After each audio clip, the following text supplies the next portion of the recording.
After a delivery truck collision, you think the driver is at fault. In Texas, that's just the beginning. The company's first defense?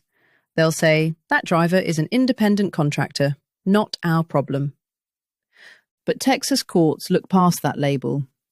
They investigate who actually had the right to control the driver. This means a company that controls a driver's work can be held responsible for the crash, period. We'll show you how liability is proven, from company negligence to the black box data that tells the truth. Let's start with the driver.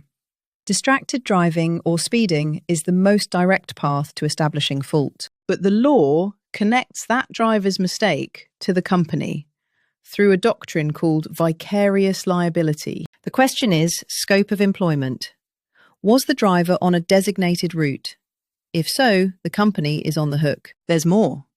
All commercial carriers must obey strict Federal Motor Carrier Safety Regulations, or FMCSRs. Breaking one of these federal rules isn't just a fine.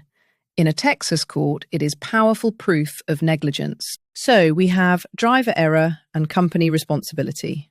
Seems straightforward. But here's how they fight back. The contractor label is a calculated move to build a legal firewall, avoiding costs and accident liability. The right to control test dismantles that wall. Did the company set routes, require a uniform, or track the driver? The more a company controls a driver, the more they are treated as an employer, regardless of the job title they use. So a company is liable for controlling a driver. But what if the company itself was negligent from the start? First, negligent hiring. They hired a driver with a documented history of reckless driving. They failed to check. Next, negligent entrustment. They handed the keys to a driver they knew was unqualified to operate the vehicle. And corporate pressure. The company forces drivers into impossible schedules, directly causing speeding and fatigue. These claims focus on the company's bad decisions. But the web of responsibility can stretch even further. If bad brakes or a tyre blowout cause the wreck, investigators pull maintenance records to find who is at fault. If cargo was loaded improperly, causing the truck to tip, the company that loaded the freight may also be liable. This is why these cases are so involved. You could have the driver, carrier, and a cargo company all sharing blame. And Texas law also examines your actions. With the 51% bar rule, if you are mostly at fault, you recover nothing. With so many parties and rules, how do you prove who is truly responsible?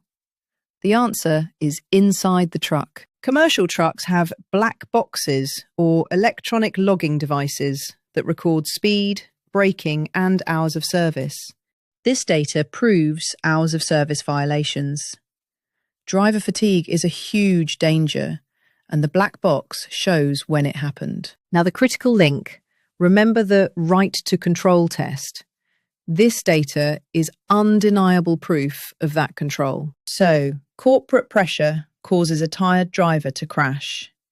The black box proves the fatigue and the company's control. This is why you must act fast. An attorney's first step is a letter to preserve that black box data before it's gone. As we've seen, the person driving is just one piece of the puzzle. Liability follows a chain of decisions. From who they hire to the maintenance they skip, a company's own poor choices can make them the responsible party. Do not let a company hide behind the contractor excuse. In Texas, the reality of control is what matters. Figuring out who pays in a Texas delivery truck accident requires a deep look at practices, rules, and evidence.